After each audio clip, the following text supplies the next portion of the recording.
What's up, everybody? Welcome to the Big Six Podcast, CBS Sports Daily NFL Podcast. I'm Brinson, I'm your host.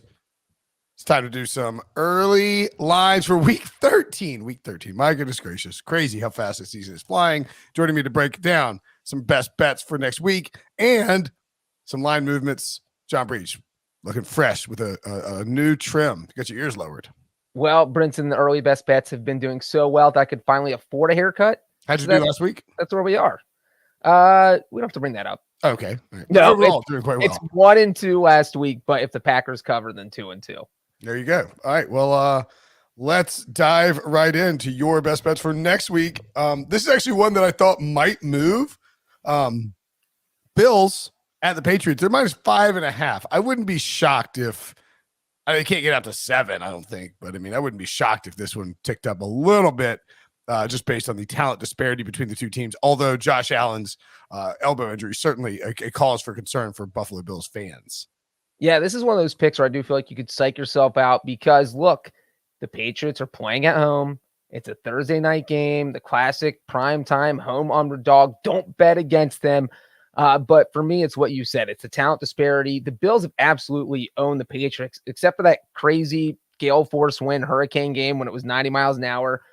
You take that one out. The Bills have won 4 of their past 5 against the Patriots. They've averaged 35.5 points per game in those 4 wins. And it's like, look, we know Bill Belichick is a defensive genius, but for whatever reason, he can't figure out how to stop Josh Allen. And so that's a pretty big hole to have in your game, especially when you're facing the Bills.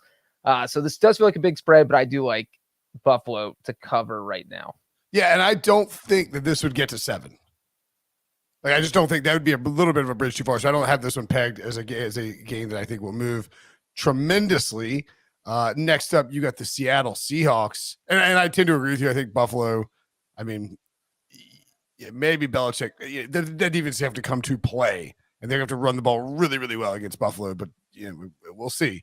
Seattle Seahawks, -4 at the Los Angeles Rams. I actually have this pegged, I believe, Breech, as one that I think will move up. In fact, when I looked at it, it was 4.5, and it already moved up half a point. I just refreshed to see if it had moved again. Nope, still 4.5, but I think that this one will keep climbing. The Rams actually hung in with the Kansas City Chiefs on Sunday afternoon. It was largely in part, though, that the Chiefs scoring 1 of 6, I believe, in the red zone in terms of scoring touchdowns. They're previously like went 72% in the red zone in terms of scoring touchdowns, and so like all Seattle has to do is convert some of those, and they'll be fine. Cause for concern, their defense hasn't been quite as good, but I think it's really unlikely that the Rams will have Matthew Stafford. Cooper Kupp is on IR, I believe, and then Allen Robinson is done for the year as well. So the Rams probably packing it up fairly soon here, and this is a good spot to fade them. Yeah, you pointed out the Seahawks don't have a great defense. It was bad at the beginning of the season. It got better, and then it regressed against the Raiders. But guess what? Having a bad defense only matters if the other team has an offense that's good enough to take advantage of that. And the Rams certainly do not have that right now. You mentioned Matthew Stafford, obviously probably not playing. Cooper Kupp almost certainly not playing because he's done for a few weeks. The Rams have no one on offense. It's just basically, can their defense make this a low scoring, say 13-10 game or 17-13? I don't think they can. The Seahawks really need a win. They've lost 2 in a row. So I think they're going to come out firing.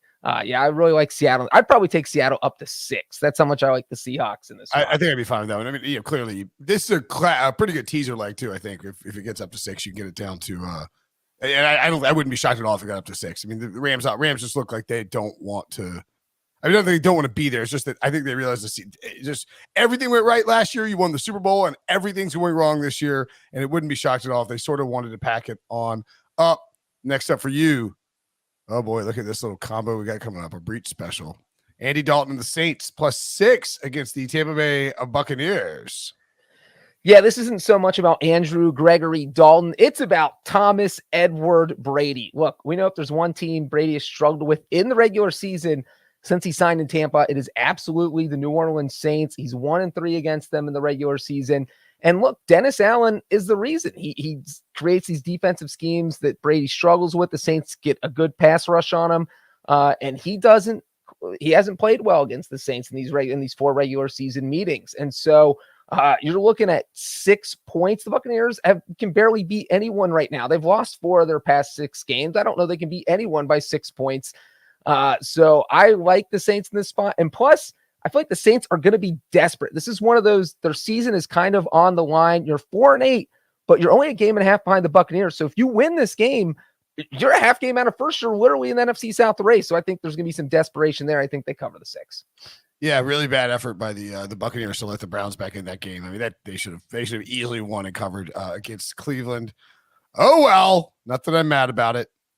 Stupid skunk in the stands, ruining Tom Brady's performance with a smelly skunk. I think this one could come down a little bit too. Maybe wouldn't be shocked. But I don't think it'll go over 7. That's just too many points to give up in a rivalry game. Even with the Bucks being maybe a little bit desperate.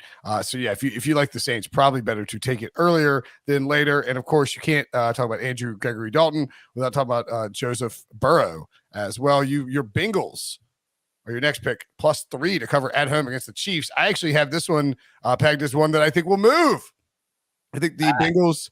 I think the line will come down closer to the Bengals. I think getting the Bengals +3 right now is a great call and a great bet because Cincinnati, a dangerous team at home, they're starting to play really well. Joe Burrow's got a little bit of swagger back. This is when Burrow starts to kind of cook, when he knows that T. Higgins looked fantastic on Sunday.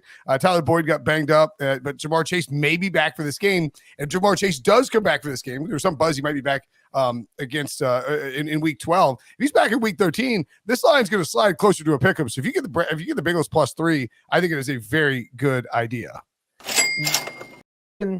You put the Bengals and the Chiefs together, and the Bengals are the automatic underdog, even though this game is in Cincinnati.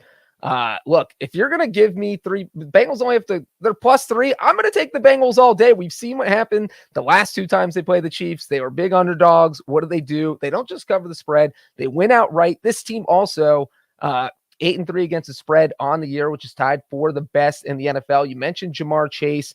I love the Bengals if Jamar Chase is playing in week 13. I like them if Jamar Chase is not playing. But the thing is, the Bengals can, if this game turns into a shootout, the Bengals can play that. If it turns into a defensive struggle, the Bengals defense is good. We saw what they did to Derrick Henry in the Titans.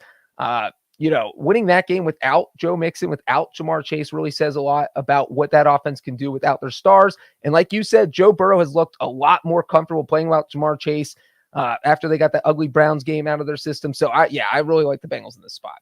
Yep. Like I said, I agree with it completely as well. All right, let's take a break. When we come back, we will look at a couple more spreads that I think will move between now and next week. Coming up next. So 2 games, and I'm going to sort of move. I'm going to lump it together. I mentioned the Chiefs. I mentioned the Seahawks. So actually, this will be the shortest podcast we've ever done. Billy will like that. Yeah, it's fine. The Steelers +1.5. I think that depending on what happens, and the Steelers are, of course, hosting they're at the Atlanta Falcons. I was like, why are they +1.5? They're at the Atlanta Falcons. My bad. I think that Pittsburgh goes out and sort of takes care of business against Indianapolis on Monday night. We recorded this on Sunday night at halftime of the Sunday night football game. We just saw Jalen Hurts throw a bomb to Quez Watkins right before the halftime started. If the Steelers go out and play really well on Monday night and dismantle Indianapolis, which is kind of a similar setup team to the Falcons in the sense that they really want to run. They don't have a ton of weapons in the passing game. Their defense is a little suspect. I wouldn't be surprised if this line maybe shifted towards a pick 'em. So if you can get plus the points with Pittsburgh, if you want to bet Pittsburgh, and sort of watch how the game goes, because we've seen those lines move clearly off of that. Any thoughts on Pittsburgh, that line moving for Pittsburgh and Atlanta? Yeah, I could see that happening.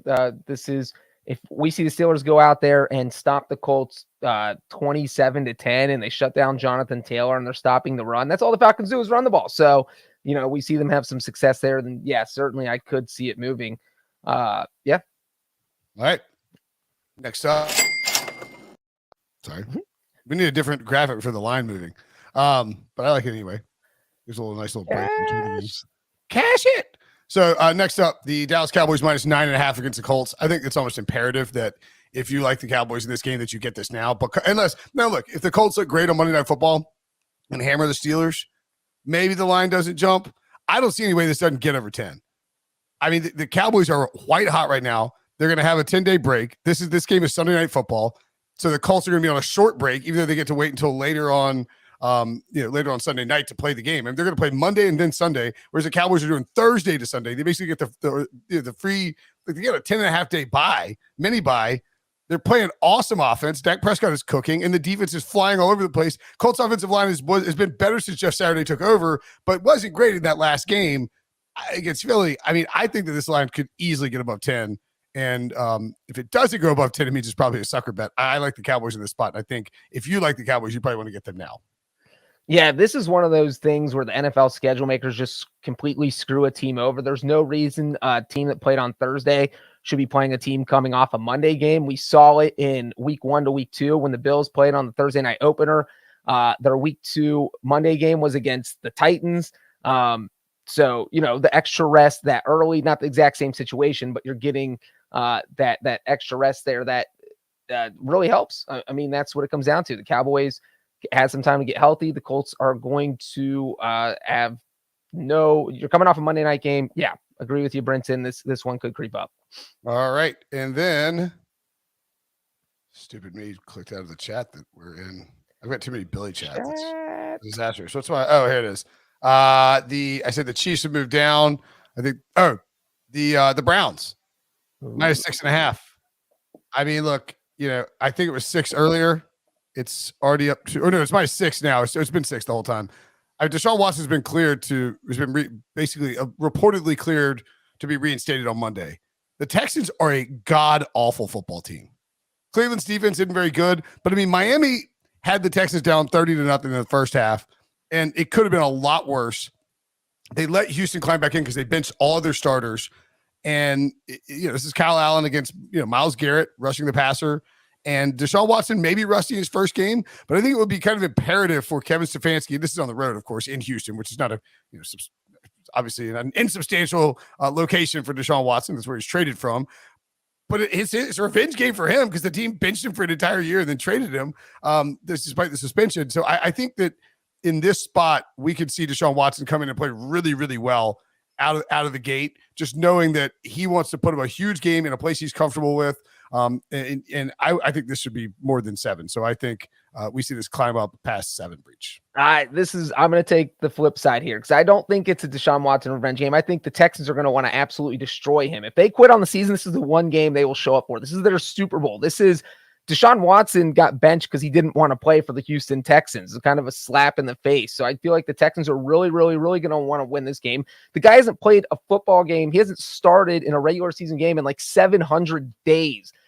So he probably is going to be a little rusty. We have no idea what he's going to look like. And if this gets up to 7, I'm not sure I see that just because, you don't know what to make of Watson. He's a huge X factor here. You don't know how he's going to look. This is definitely an interesting point spread.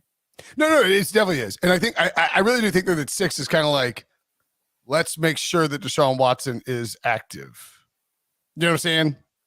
A little bit like the 4.5 for the Seahawks Rams is kind of like, let's make sure that Matthew Stafford's not playing in this game. You know what I mean? Like I think it'll start to move once they know that Watson is active, and we expect him to be activated Monday morning. The other thing too is like we're gonna get practice reports about Watson this week. If he's lighting up the defense, he's got a great rapport with Amari Cooper and all that. Don't get me wrong, he could come out and like lay an egg. I agree with you that he'll be rusty, of course, but I mean, I just think if Watson's cleared and the practices start going well and the hype starts rolling, I think this gets past 7. That's just my gut feeling. So if you like the Browns, and I like the Browns in this, and I don't feel good about liking them, but I do. Now would be the time to bet them. All right, that'll do it for us. Thanks for watching. Thanks for listening. We'll be back after Sunday Night Football. Hit subscribe, turn on alerts, get notified when we go live to recap the entire Week 12. For Breech, I'm Brinson. We'll see you guys later.